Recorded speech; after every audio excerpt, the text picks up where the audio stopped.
활력 있는 하루 보내고 계십니까? 기존의 증상 완화 위주의 획일화된 치료가 아닌 기능의학적 관점에서 15년간의 임상과 경험을 바탕으로 확립한 건강 철학 펜타힐을 여러분과 공유합니다. 평생 활력을 위한 펜타힐링 시즌2 지금 시작합니다. 본 방송에 나오는 의학적 견해는 일반적인 상식과 다를 수 있습니다. 안녕하세요. 반갑습니다. 오늘은 강민철 소장님과 함께하는 심리상담 Q&A 시간입니다. 저는 기능학으로 환자를 치료하는 의사 이진호입니다. 네, 안녕하세요. 저는 아로마 테라피스트 해피지영 윤지영입니다.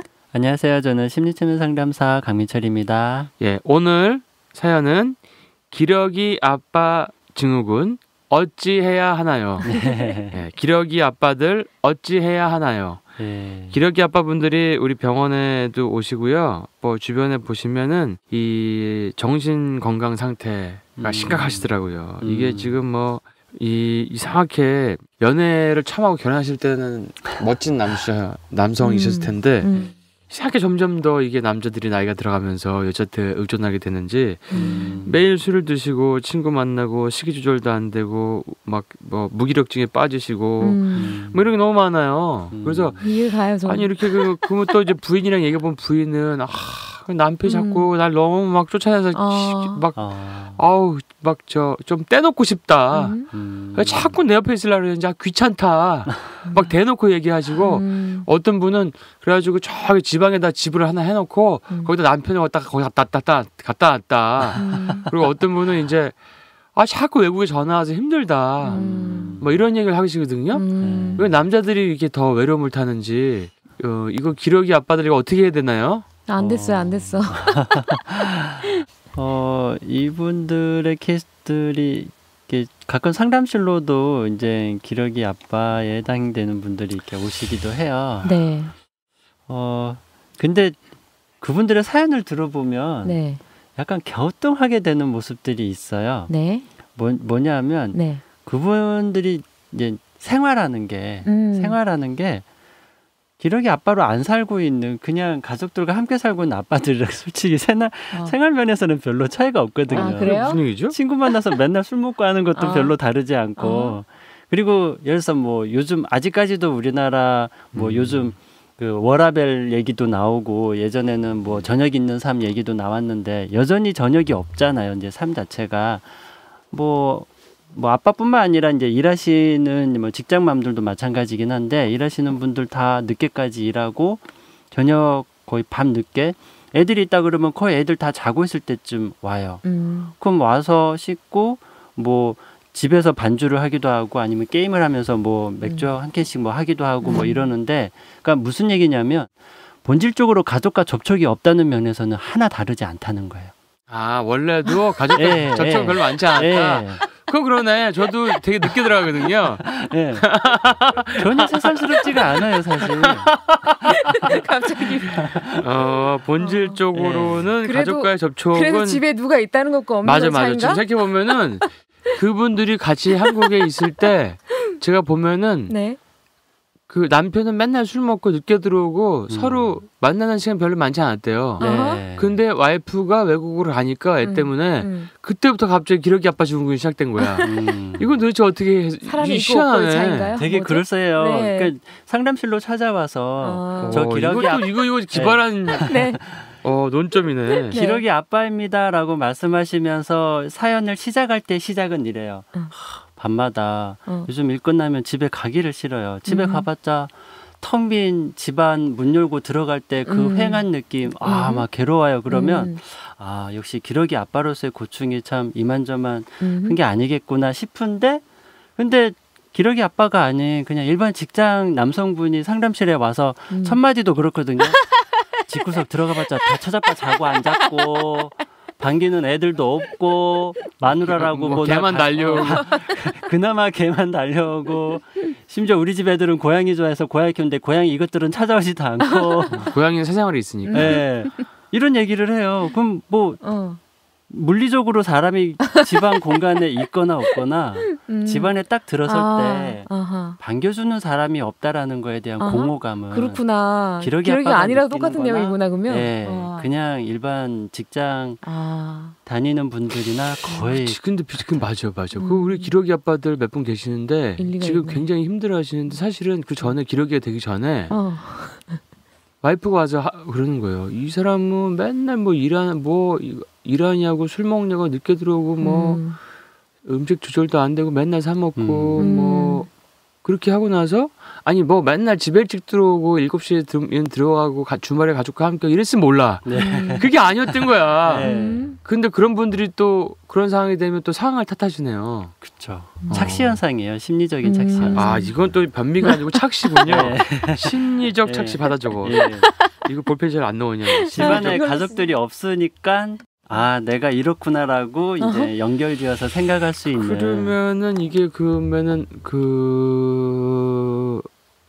저는 거꾸로인데 집에 가면은 항상 우리 가족들이 우리 아빠 언제 들어오지 막 기다리고. 그러니까 진짜 기러기 아빠 증후군 케이스가 없지는 않아요. 제가 말씀드린 건 심리적인 착시 현상을 이제 강조해 드리려고 언급해 드린 거고요. 가족들과 정말 살갑게 잘 지내시던 분이었는데 아무튼 심각하게 고민을 하다가 아무래도 우리 아이들 우리 아이 그 유학 생활을 형편이 이렇게 좋아서 보내는 건 아니지만 이 아이의 장래를 위해서 그냥 과감하게 결정해서 보내기로 합시다 해가지고 이제 아이 보내고 아이가 너무 어리니 당신이 가서 좀 챙겨줘요 하고 아내도 같이 간 케이스. 근데 방금 말씀드린 것처럼 사전에 이미 그러기 전에 살갑게 지내던 사이에 이제 가족들이 진짜 가서 이제 주말이 되거나 평일에도 가족들과 이야기 나눌 일이 없고 기껏해야 요즘은 그나마 스마트폰 있으니까 화상통화 가끔 하고 요 정도 수준인데 이제 이 살갑다라는 건 스킨십도 있다라는 거예요. 그렇죠. 아이들과 손도 잡고 끌어안기도 하고 뽀뽀도 하고 주말 되면 가족끼리 어딘가에 가서 같이 어울려서 막 놀기도 하고 이랬던 분들이 이제 불가피하게 아이와 아내를 모두 이렇게 보내고 나서 혼자가 됐을 때 느끼는 공허감. 이런 경우는 진짜 생전 경험해보지 못한. 그러니까 아까 말한 총각 때는 그랬었잖아요. 그렇긴 하죠. 근데 이제 결혼해서 가족을 이루면서 이제 살갑게 지내는 걸 경험을 했는데 다시 또 회행안이 이제 비워졌을 때 느끼는 그 결핍감이 굉장히 큰 건 사실이에요.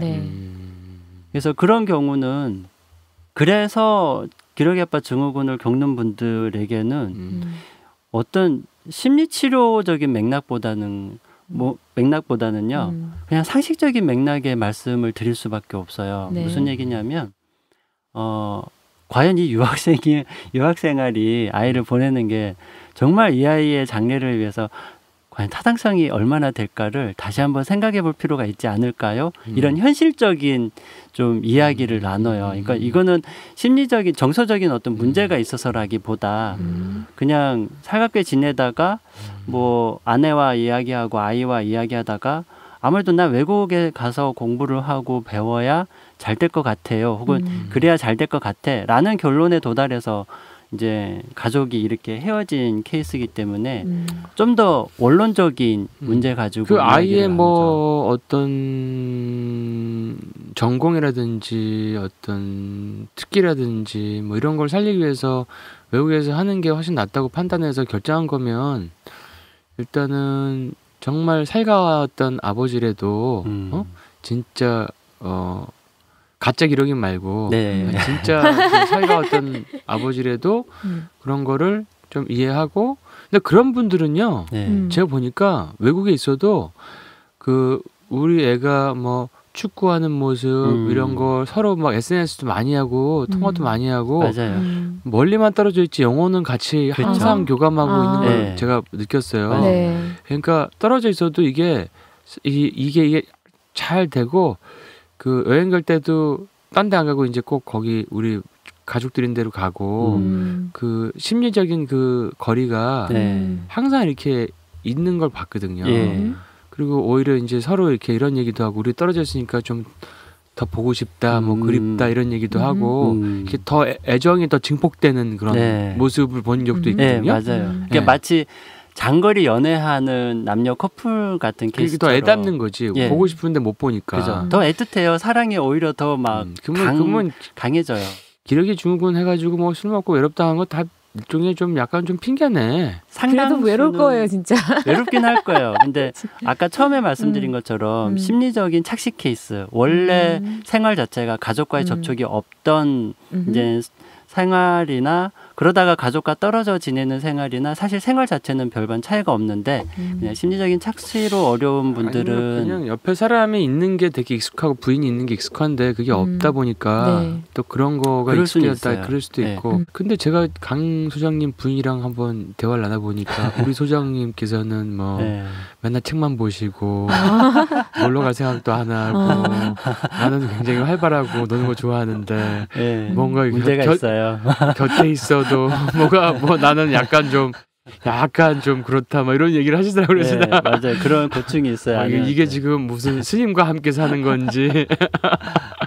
그래서 저희 같은 경우도 이제 제 딴에는 애를 써야 돼요. 가족과 함께 나가고 하는 거. 진짜 제 스타일은 아내가 얘기한 것처럼 전 그냥 혼자서 지내는 게 되게 편하고. 혼자서 되게 이 자급자족이 잘 되시기 때문에 네. 혼자서 연구하고 책 보고 이 명상도 하고 조용한 시간을 즐기고 뭐 네. 이런 걸 되게 즐기시고 잘하실 것 같은데 와이프분은 되게 활발한 성격이신 것 같더라고요. 네. 일단 나가줘야 돼. 일단 나가야 돼. 바람도 쐬고 네. 나가고 막 수다도 좀 떨고 해야 되는데 우리 남편은 막 너무 집돌인 거죠. 너무 그거를 안 하고 막 책만 보시고 막 그래서 그런 불만을 저한테 살짝 태어난 적이 있다. 저한테도 종종 얘기해요. 그래서 갑자기 훅 치고 들어오거든요. 훅 치고 들어오고 좋은 이야기로 시작해서 이제 처음에 나를 칭찬하는 것 같은데 이제 가만히 들어보면은 약간 불만을 토로하는. 근데 이제 그거는 또 그런 것만 봐서 그렇지 사실은 뭐 집에도 잘 안 들어오고 밤늦게 들어오고 맨날 술 먹고 뭐 이렇게 하면 또 그걸 생각하면 굉장히 좋은 거죠.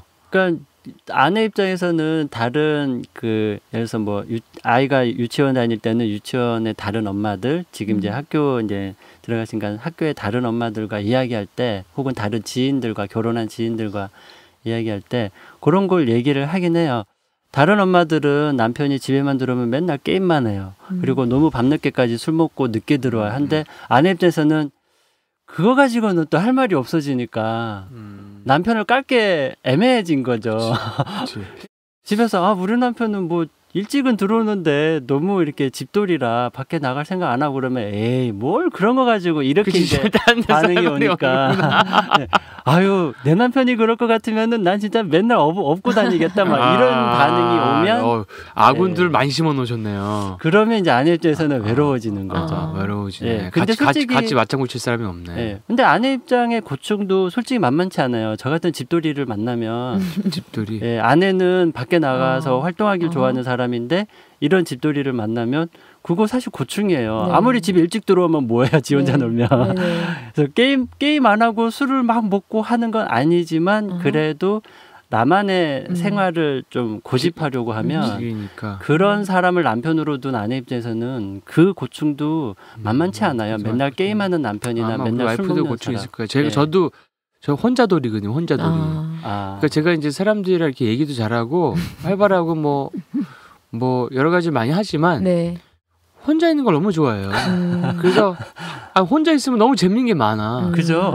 책도 봐야 되고 뭐 연구도 해야 되고 유튜브 맨날 공부하는데 맨날 혼자 있으면 너무 재밌고 아이디어도 내고 막 이런 게 너무 재밌으니까 그러니까 이제 그런 거가 이제 같이 뭐 가족이랑 어디를 뭐 놀러 가고 이러면은 그 시간이 혼자 있는 게 더 재밌는데. 저도 예전에 결혼생활 때 제 전 남편이 휴가를 한두 달 받으면 저 데리고 막 제가 맨날 막 공부하고 있는데 막 끌고 막 에어포트에 가고 그랬었어요. 저도 제 할 일 하고 싶고 막 공부하고 싶은데 억지로 따라가지고 그랬어요. 휴가를 그런 스타일이었죠.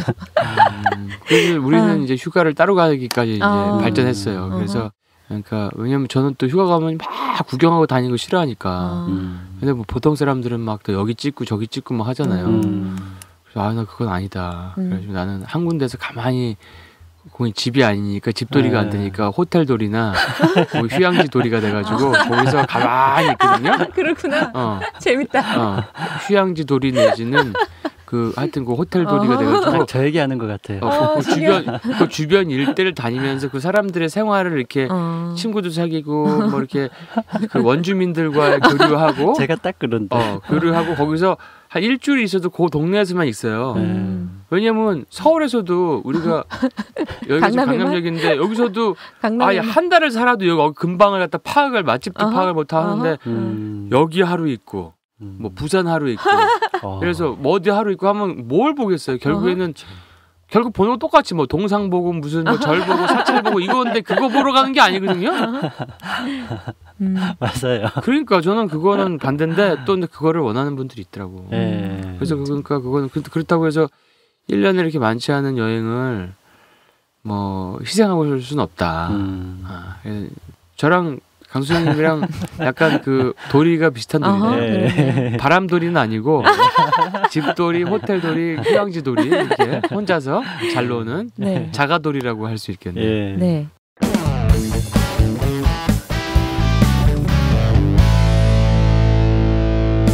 근데 아무튼 기러기 아빠 이야기로 다시 와서 이런 케이스는 진짜 심리치료가 필요하겠구나, 상담자의 도움이 필요하겠구나 하는 케이스가 있긴 있어요. 그러니까 그 살가운 케이스 중에 그 아까 얼핏 사실 원장님이 언급해 주신 내용 중에 너무 이렇게 아내를 옆에 끼고 살려고 하시는 케이스나 가족과의 관계에서 뭐 전문 용어로는 그 손상된 경계 뭐 이런 표현을 써요. 그러니까 손상된 경계. 자, 적읍시다.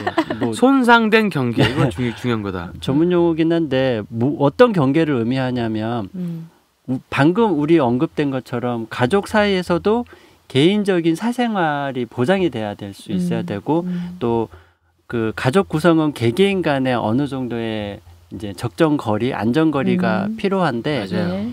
이게 깨지는 케이스들이 있어요. 정서적으로 이런 거리 자체가 아예 없이 이런 경계가 아예 없이 그냥 내 옆에는 뭐 아내든 아이들이든 반드시 있어줘야 되는. 그러면 이제 이런 경우는 살가운 케이스라고 하기는 좀 애매해요. 가족들이 과연 편안한가를 짚어봤을 때 가족들은 힘들어하는 걸 볼 수가 있거든요. 가족 치료 사례들을 보면 정작 남편이나 아빠나 혹은 엄마가 그럴 수도 있어요. 엄마가 남편이나 아이들을 끼고 사는 이런 케이스들도 있고 거꾸로 아이들이 지나치게 부모에 의존적인 그런 케이스들이 있는데 누가 중심이 됐든 간에 가족 구성원 중에 어느 한 사람이 중심이 되고 나머지 가족 구성원들은 그 사람한테 끌려가고 있는 이런 케이스들 중에 하필이면 그 중심이 아빠이고 가족들이 공교롭게도 뭐 아이를 유학생활 시키면서 이제 기러기 아빠가 된 케이스일 때 이럴 때는 심리치료가 필요하죠. 그렇게 손상된 경계, 적정 거리를 두지 못하는 거에 대해서는 좀 정서적인 어떤 원인들 파악을 해서 그런 것들을 좀 치료해 나가는 과정이 필요하죠. 근데 제가 아는 선생님이 있는데 그분의 남편은 이제 지방에 살고 있어요, 멀리. 네. 근데 남편의 마음으로는 서울에서도 일할 수 있고 아니면 육지에서도 일할 수 있으면 육지에 와서 같이 살고 싶을 거 아니에요. 근데 두 분의 그 경계에 그 원하는 게 다른 거죠. 네. 부인분은 자기의 사생활과 시간이 필요한 사람이고 자기의 어떤 반드리. 근데 남편분은 같이 있는 거 원하니까. 근데 두 분 다 잘못된 건 아니잖아요. 또 사람마다 다르기 때문에. 이런 상황일 때 그 남편분이 오고 싶어 하는 것도 이해가 가는 거죠. 그쵸. 그러면 이게 문제가 있는 건 아닌 것 같은데. 안 그래? 제 생각은 사실은 뭐 연인 사이에도 휴식이 필요하다는 얘기도 있고 그러니까 부부 사이나 가까운 사람일수록 경계가 있어야 된다고 생각해요. 네. 그래야지 오래 가더라고. 이분 너무 경계가 너무 멀어서 너무 외로워한단 말이에요. 내가 봤을 때. 아니 근데 경계가 있어야 돼. 왜냐면 있어야 돼요. 경계가 너무 없이 막 뒤죽박죽 다 이게 다 막 섞여버리고 그러면 서로의 가치관이 같이 그냥 합체하지 뭐. 그렇죠. 합체가 안 돼요. 그러니까 생각이 달라 부부도. 그러니까 이 케이스에서 그러면 남편분을 심리에 보낼 거예요, 부인분을 심리 상담에 보낼 거예요. 두 분 다 자기 입장에서는 자기의 경계는 만약에 다르면 어느 한쪽에서도 조율이 안 된다면 두 분 다 필요할 수도 있어요. 아, 그래요? 그러니까 조율은 경계가 필요하다고 해서 그렇다고 마냥 분리돼 있으라는 얘기는 아닌 거잖아요. 근데 만약에 내가 말하는 경계는 분리를 의미한다라고 한다면 이건 좀 다른 얘기가 되는 거죠.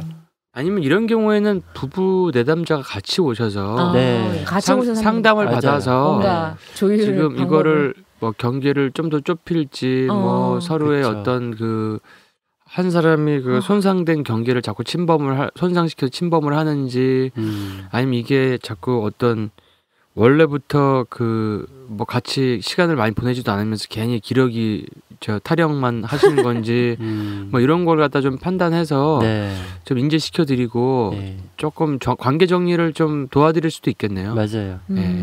그래서 이제 표면적으로 기러기 아빠 증후군으로 뭐 상담실이든 어디든 뭔가 전문가의 도움을 받으러 왔을 때 이제 쭉 언급된 것처럼 혹시 심리적인 착시 현상은 아닌지부터 이제 체크를 좀 해볼 필요가 있고요.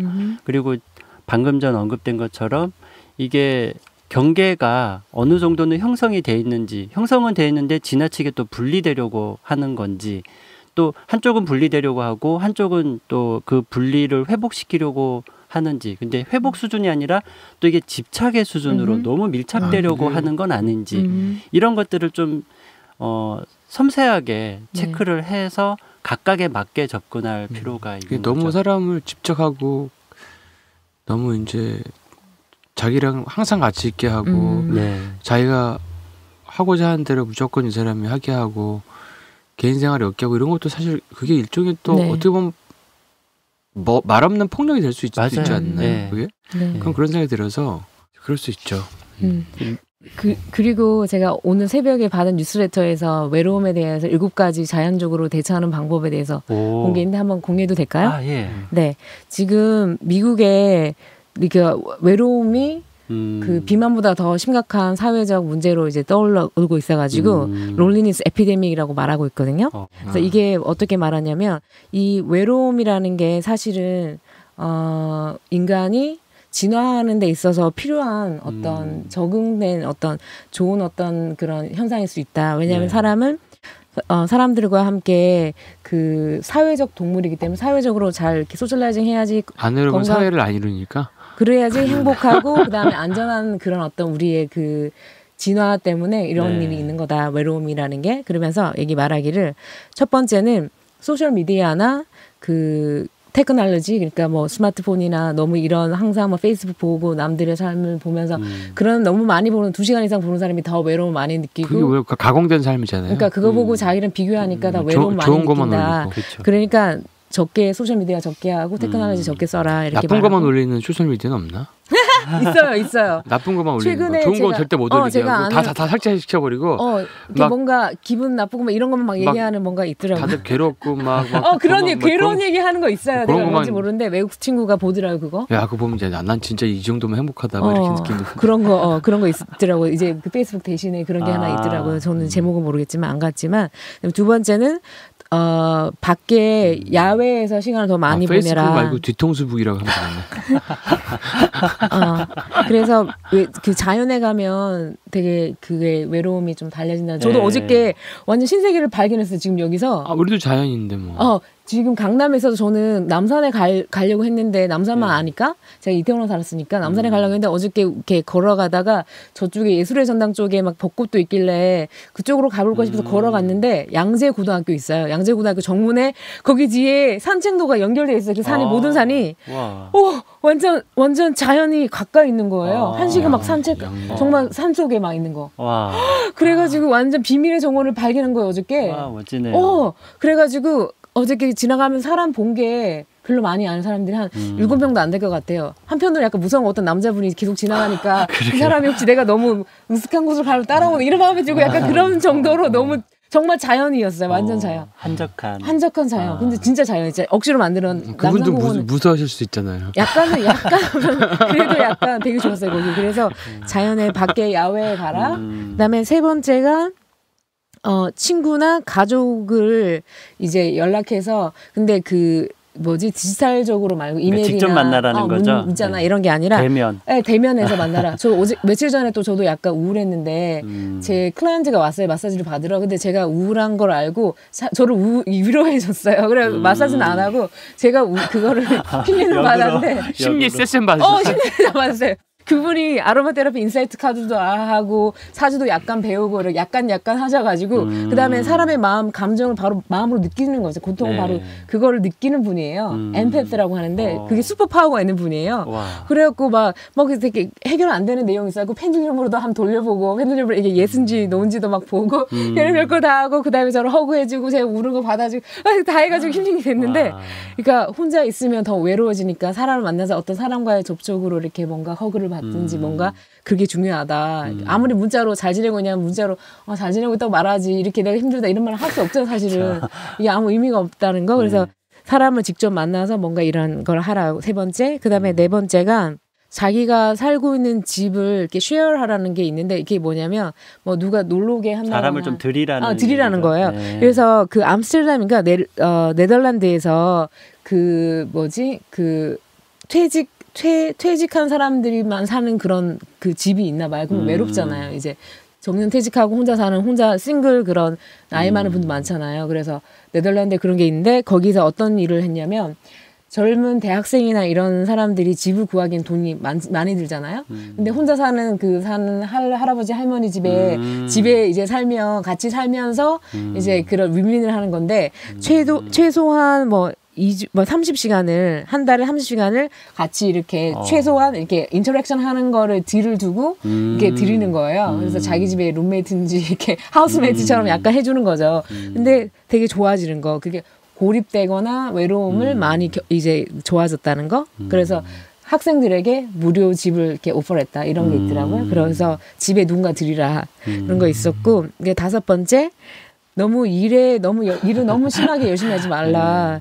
그러니까 그 일하는 걸로 그런 거를 일이 재밌으면 어떡하죠? 재밌으면 괜찮은데 너무 일만 많이 해가지고 너무 지쳐가지고 막 그러면 지치지 말라는 거죠. 너무 완전 진 빠지게 하지. 근데 즐겁고 하는 건 괜찮겠죠 아마. 이게 외로움에 대한 처방이기 때문에 재밌는 사람은 외로움을 잘 못 느껴요. 외로움을 그렇죠. 잘 몰라요.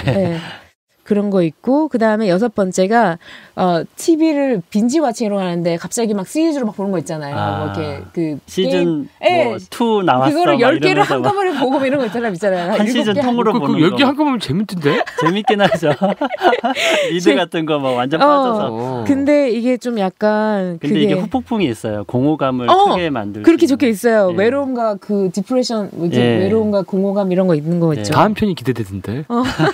근데 재밌게 일하시면서 그렇게 시즌을 즐기는 건 좀 약간 다른 얘기라고 보시면 돼요. 저희 병원에 펜타 시네마 생긴 거 아세요? 네.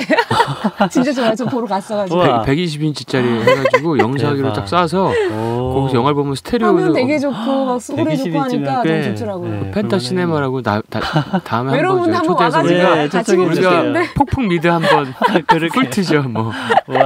그다음에 7번째 마지막으로 애완견이나 그런 동물을 반려동물을 가져라 하는 건데 근데 어떻게 보면 저도 반려동물 좋아하는데 내 삶이 이거를 책임져야 되잖아 매일매일. 책임 이게 못해요. 반려동물은 못해요. 우리 반려동물이 저한테 맨날 혼나.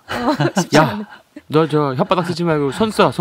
근데 그러니까 이런 거 가능한 어떤 시간대나 이 스케줄이 가능한 분은 이 애완 그거를 가지시면 좋은 간단한 팁이었습니다. 되게 또 그런 것도 우리가 또 해피정 씨가 좋은 기러기 아빠들을 위해서 또 좀 신선한 그 해외의 최신 또 글을 또 소개해 주셔서 감사합니다. 그럼 이제 기러기 아빠들이 이제 독수리가 될 수 있는 날까지 좀 다들 응원해드리고 오늘은 여기서 마치도록 하겠습니다. 네, 감사합니다.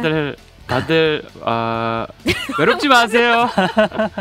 외롭지 마세요. 외롭지 마세요. 외롭지 마세요.